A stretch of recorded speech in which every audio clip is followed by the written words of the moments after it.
Hello everyone, my name is Michael Bea, and this is my English 103 presentation for the movie Pursuit of Happiness.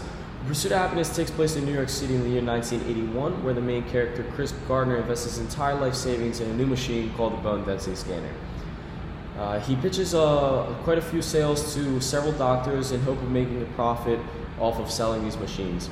Throughout the movie, he does sell quite a few of these bone density scanners. However, at the rate at which he sells them at and the price at which they're sold, he doesn't make enough money for him to provide for himself, his wife Linda, and his son Chris Jr. Luckily, he does come in contact with Jay, who was the manager of a big stockbroker company in New York City. This was through a cab ride on his way to work. In this cab ride, he was able to display his unique ability to solve a Rubik's Cube within a quick amount of time, which did impress and catch Jay's eye at the time. And he also did end up paying for the cab ride, which was $5, which for some may not seem like a lot, but at the time, Chris only had $21 to his name. For him, it was a lot, and he was very unwilling to pay for it. But it did come back to repay him, because further down the movie, he did land a job, an unpaid internship for Jay because of this cab ride.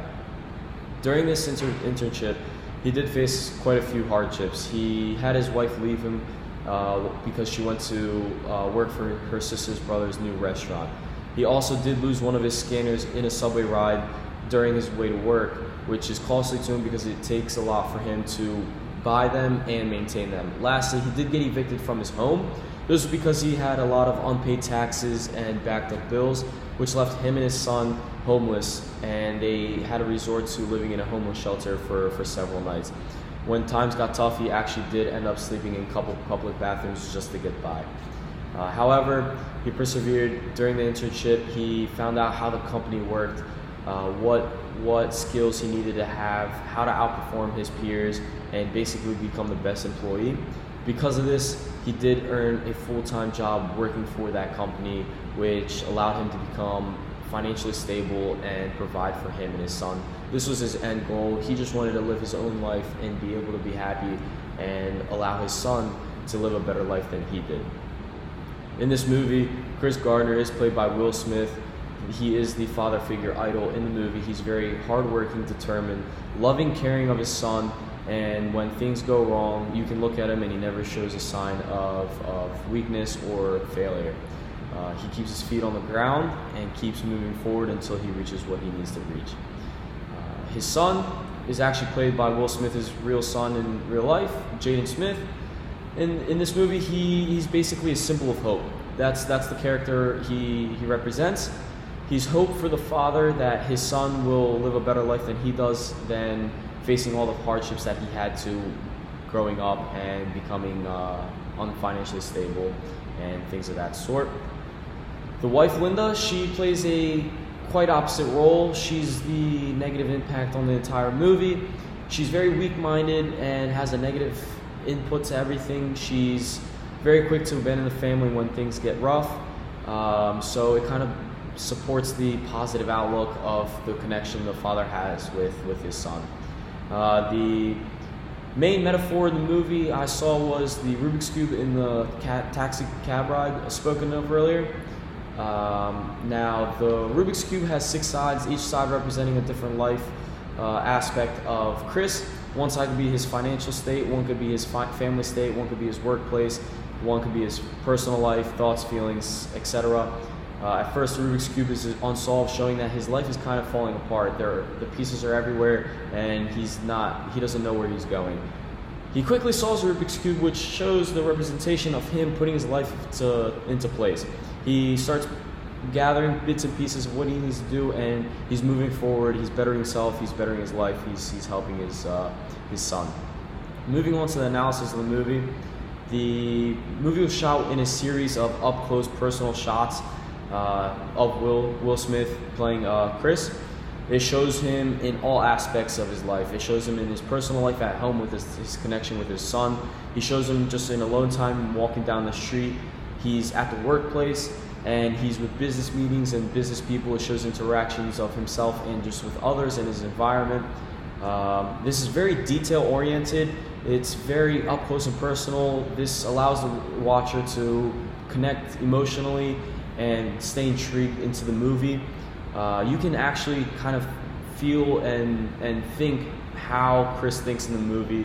It shows his entire thought process and his feelings and his motivation in the movie. The movie is also shot during the day and night. The day part shows his hardships during work, his interactions with people, what he does through his daily routine to make sure his son is up to date in school, he's working for his better job.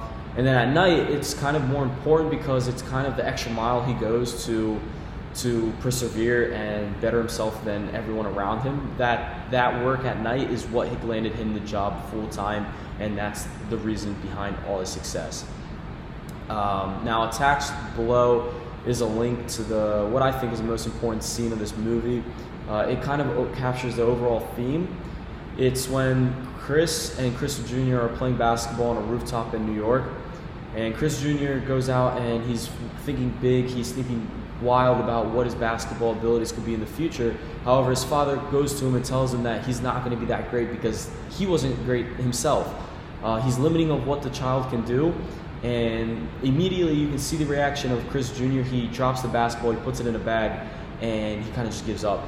Seeing this, the father, he immediately goes up to Chris Jr. He goes, "Listen, don't listen to people, even if it's me, even if it's family, even if it's just strangers. Don't listen to them if they tell you can't do something. If you want something, go out and do it." And that's basically what the main theme of this entire movie is, because in the meantime, the father is actually doing what he just said. He's going out doing exactly the opposite of what everyone tells him to do, and he's going to do what he wants to do to provide for himself and provide for his son. Now, to conclude everything up, the interactions made throughout the movie and the close-up shots, it shows a lot of imagery to the movie. There's never a dull moment where you kind of see it as a generic movie where you've seen the exact same scene played in another movie. Everything is unique, everything is up close and personal, everything is detailed. You can see every aspect of not just Chris himself in his life. You can see the imagery of throughout a New Yorker's life, how busy the state is, the busy the city is, and just the daily life it captures. It's very hectic, it's very stressful. There's big payoffs, there's big risks, everything like that. There's a lot of interactions with people, anything of that sort. So if you enjoy types of movies that are sentimental, that have a very deep meaning, the movie's detailed and intricate. There's never a point where you just want to kind of zone off. You're always intrigued of what's going to happen, of how he perseveres. If you're a fan of hard work and dedication and big payoff with big risks, this is an amazing movie. If you like other works by Will Smith, I highly recommend this movie to watch. It's been a couple years since I've watched it, and I still remember every scene as if I've watched it the other day. I hope you guys actually take the word and see it if you haven't, and I appreciate you guys for listening. Thank you.